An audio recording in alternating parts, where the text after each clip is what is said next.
Terima kasih kepada penyokong-penyokong yang hadir, penyokong Kelantan daripada Kelantan datang. Aiman Fitri. 5 minit masa tambahan yang diberikan. Kita menyaksikan Aiman Fitri menyudahkannya untuk pasukan SJM Rovers.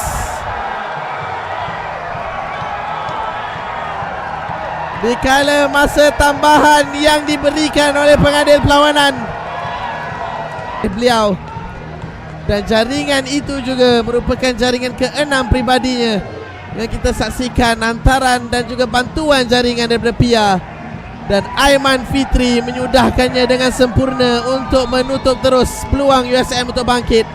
Abang dapat memberikan satu assist yang cantik juga dalam game final. Perasaan abang dapat membantu budak-budak ni untuk mendapatkan kemenangan menentang USM malam ni.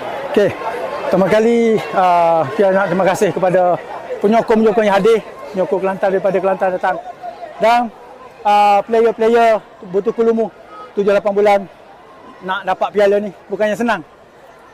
Dan terima kasih pada coach, percaya lagi kepada saya untuk main untuk 10 minit saja. Dan Pia berharap player-player bukan sakat di sini sajalah. Malam ni memang game plan semua jadi. Itulah juara milik SJM Rovers. Itu je.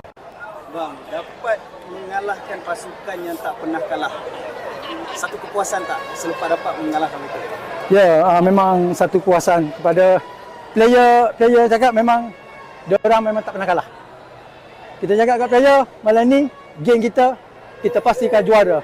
Pasal piala ni kita hadiah untuk buat SJM Rovers. Itu saja. Last bang, season depan A1 mungkin itu menjadi misi untuk mendapatkan semua piala dalam karier tu bang.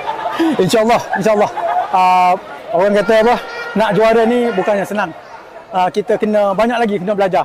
Player-player banyak lagi kena belajar. Maknanya orang kata rezeki tak salah alamat lah. Terima kasih, tahniah kepada penyokong-penyokong dan player-player SJM Rovers. Okey, baik. Lacah.